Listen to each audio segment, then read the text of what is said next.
Hello, amazing people who are interested in how dogs and humans are more alike than we know, and how we can really help the humans that we work with by understanding dogs. I am going to share my screen. Just give me a moment.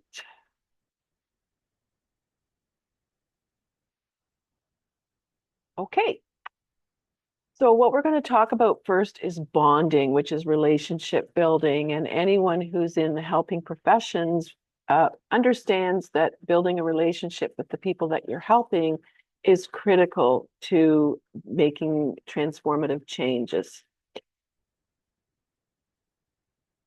There's nothing more critical to learning than the relationship that's created between either the teacher and the student, the dog and the trainer, the pet and the pet owner, the parent and the child, the athlete and the coach, and the client and the practitioner. And I've tried to include all the different areas that people might be supporting someone to take a risk and learn and step out of their comfort zone. A safe place is where trust is established, so taking risks feels comfortable, and that is critical to learning. Relationship based. When you're working with your dog, it is relationship based, and I will make the connections to the human world in a minute. The dog's performance is based on the desire and the willingness to please. All they want to do is please us. They just look for that opportunity to do something that will make us happy. This is based on mutual love and respect. And in the dog's world, the need to feel connected to their leader is critical. And if you go back in the history of the wolf and you look at the relationship that the pack leader has with the rest of the pack, that leadership piece is still quite important when we talk about pet dogs or domesticated dogs. The dog feels safe and secure, which provides the dog with the calm confidence needed to engage with others and provide instinctively the unconditional love that they want to give so desperately. So when we think about this, when we are thinking about our clients or our students or people that you might be working with that aren't at the top of their game, by experiencing possibly for the first time a deep connection with a dog, humans begin to understand relationship skills. How does it feel to experience the deep connection? For some of you who work with folks who are experiencing trauma or different things in their lives that have led them to not being in their best place, they may have never experienced a deep connection with another being. So exploring empathy, experiencing a healthy relationship is critical for them to move forward, and they can get that with a dog immediately because dogs just crave that connection and are non-judgmental and don't expect anything back. So it gives them the first opportunity to discriminate between what's healthy and what's unhealthy in a relationship. That reciprocal give and take, loving that they would get from experiencing being with a dog. So you're just setting the stage for them to want more. How we can do this is by grooming and health checks. So if you happen to have a dog that's working with you, with your clients or your athletes or your students, or then one of the things that you can do to make this happen is taking care of the dog's basic needs. And that's really important in the creation of a loving bond. Dogs need to know you're going to take care of their physical and emotional needs. And grooming, feeding, water, exercise, and positive discipline, health checks are all important to this bond. So you're creating this relationship that's positive by taking care of this other living creature. When humans engage in this bonding activity with the dog, they learn what it feels like to be responsible for another living being. There's a feeling of importance and that they are needed. By caring for others, we can learn to care for ourselves and develop self-awareness, which leads to self-management. If we can't, or we don't understand, or we've never had the experience of caring for others, it's hard to understand what caring for just ourselves really looks like. Responsible decision making is fostered by whispering needs and taking action. So sometimes what people need, what animals need, isn't always right in our face. We have to listen very carefully to what the whispers are that helps us to take action to support. And in some of the situations with some of the people that you might work with, they're going to give you exactly the opposite of what they really need because they just don't know how to go about getting it in an appropriate way. So teaching the people that we're working with how to take care of things gives them the next step to being able to take care of themselves. And this doesn't have to be a live animal. You can do this with each other, like other humans in the program. You can do this with a stuffed animal if the child is young enough. There's so many different ways to have them experience this without it being something living. Health checks. By doing regular health checks, we learn about our dog's body. So this creates a baseline of general health and wellness. So teaching them that when they interact with the dog to actually put their hands all over the dog's body and experience what the dog feels like when it's healthy, they are more prepared to be able to notice things that are there when there's something unusual. When we see changes in this baseline, it helps us understand better what might be going on. And this can even be a baseline of general health around how the animal behaves. And if you see a change in behavior, there's possibly an underlying health condition. Health and wellness is directly connected to behavioral changes. By offering a checklist and giving the responsibility of regular health checks to humans, we give them the opportunity to play an important role in this animal's life. When I was doing this with Cope service dogs, we used to create these checklists, and the students at the beginning of every opportunity to interact with the dog would go through the checklist, and they would work in partners sometimes. And it was amazing to see how they felt so valued when they became engaged. They felt so important. In reporting a change in baseline health, being responsible for a possible vet visit makes them a direct partner in the outcome. So if they would notice something and report it to us and we would follow up, it was really empowering to them. Dealing with the outcome creates the opportunity for learning and building self-confidence and realizing that clear communication makes a difference for the outcome. It was really powerful to see all this. Leadership. Demonstrating leadership is critical to a dog's well-being. The dog is always checking to see if you are a good, stable leader.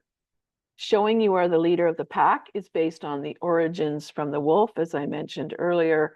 Voice intonation, your body language, consistency, clear communication, capable, predictable behavior are all things that secure your leadership.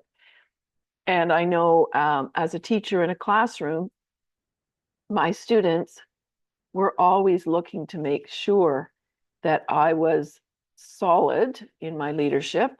And it kind of explains why when a supply teacher comes in and they're not as confident, they don't know the students, they don't have names to work with, they haven't spent the time with them, they haven't built relationship.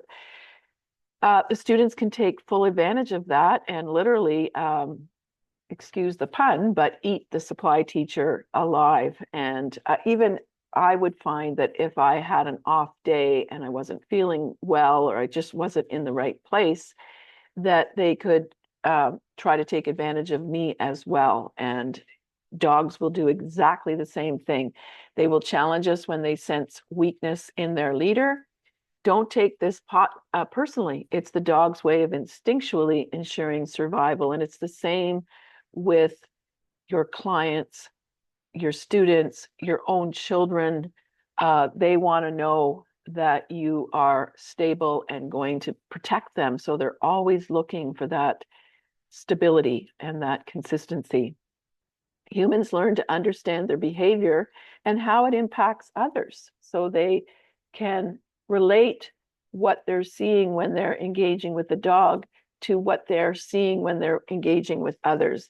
They learn effective communication and how to inspire others, kind influence, and knowing when to change course and help others do the same. It's just so, again, so powerful, because when we're kind and we can influence and we know when something's not working and we can change course, we've hit the jackpot. And this is so important for what you are going to be doing in your future. Exercise. Exercise is key to bonding. Dogs need exercise, and a daily routine of exercise together is fun and healthy for both of you. Being responsible for exercising the dog promotes a positive self-image. Again, we give students or our clients the opportunity to do something that's meaningful. And when we do something that's meaningful and has a direct impact on something else, it makes us feel really good. Exercising the dog can be an opportunity for casual conversations with your client or student, building relationships. I used to take the dogs out and walk them around on the track with my class. And the students would be walking along, and all of a sudden one would be beside you and they'd be starting to tell you a story about something that happened at home, maybe the evening before. And it just gives the opportunity for very casual opportunities for you to get to know who you're working with so much better. And it's on their terms. They can just make that leap up to the front of the line or wherever you are with the walk and start to engage in a conversation. Exercise with the dog involves physical involvement and can extend again to self-awareness of your own level of fitness and promote self-management of health and wellness. So sometimes we don't even realize that we have found ourselves in such poor condition until we get out there and we start moving. And it just gives us an opportunity to be aware and make improvements. Exercise can be a stress and anxiety reliever. While walking, you can extend mindfulness into the conversation and the strategies. And I know for me, walking with my little Junie out in the forest is just absolutely the best thing I can do to relieve my stress and get a clear, more positive outlook. Positive discipline. Discipline is really key for bonding. And I don't mean a timeout or taking away the dog's favorite toy. I mean being consistent and having expectations that keep the environment safe and happy for all. For example, dogs jumping all over the furniture and the people on it without an invitation and on the dog's terms creates an imbalance in the relationship. Nobody's happy. The dog is really in the leadership position, and the response of the human to this behavior creates a cyclical pattern of undesirable behavior and emotional response from the human, which equals an unbalanced dog. And the response is probably, get off, dog, or what are you doing? Or, just not positive in the way that you're interacting. Understand the impact of consistent expectations for ourselves and others in our lives reduces chaos and creates a more calm, stable life. And if you picture yourself meeting up with the student that you're going to be working with that day, if you approach each time that you see them with a very consistent, positive approach, and they understand what their expectations are, things are so much more calm, and the stability is there for people who often don't have that in their lives. Baby talk. People might think this is a silly one, but baby talk, dogs love it. Dogs love it, and it's fun. It should only be used in times of relaxation and fun, never when working with your dog. If you're training your dog, you use a commanding voice where there's, again, no room for the dog to question. But when you're getting ready to work with them or you're just having some playtime, they love that. This is not comfortable for everyone, so do what feels good. But when you give people who are sometimes stuck in their own sadness or their own events in their life, it can be a real release. I know my grandson, I do baby talk with our dogs, and he just thinks it's hilarious. He's not interested in doing it himself, but when I talk like the dog's talking, I can see him over in the corner just giggling away and finding it really, really fun and so relaxing, and he's smiling. This can be an opportunity for social awareness teaching as well, when it's appropriate to talk like this and when it's not. You don't want a student to go out in the hallway and join up with a group of his friends and start baby talking. So it really gives you the open door to start talking about social awareness. It can also be an opportunity for those who are very serious in life to just let go. Fear and pain never work over time. It might work in the moment, but over time, it does not last. Aversion methods of training only prepares the dog to perform the tasks in the context depending on the learning environment. If the dog learned in a state of fear, they will only perform the task in that state. The loving bond between the dog and their beloved partner promotes long-term performances and is much more rewarding for both of you. The loving bond between the dog and their beloved partner promotes I've written that twice, excuse me. Learning positive methods of training the dog can reinforce positive self-esteem, build skills of empathy and compassion, and possibly rewrite the messages on the brain from childhood. Some dogs, dogs who are in police foundations or, the dogs that are working as canine officers, there might be a different way that the officers are taught to train the dog, because we're not trying to train dogs that think and problem solve. We're training dogs who are going to run into danger and not think twice about it. So there is a difference depending on the dog's role, how that training is done. When we spend time to work with our dogs and teach them new things or reinforce what they already know, it builds an incredible bond. Dogs love to learn and work. They do. A lot of people feel sorry for dogs who are in a working role, but they love to learn, and helping their humans is something that gives them great joy. By training, you take the relationship beyond just meeting their basic needs of feeding them and providing water and a place to sleep. A dog who sleeps well is one who has trained and worked their brain. Being involved in your dog's life in a way that is learning and exploring new things for both of you promotes leadership skills, positive self-esteem building, communication skills, physical involvement, collaboration, and social skills that are needed in possible new environments. I know that my little dog, I really did start out training her right from the get-go when she was just a tiny puppy. And she has some skills that are really, really solid and are really, really important for when we're out and about. For her to be able to leave it, drop it, sit when in a busy environment, wait.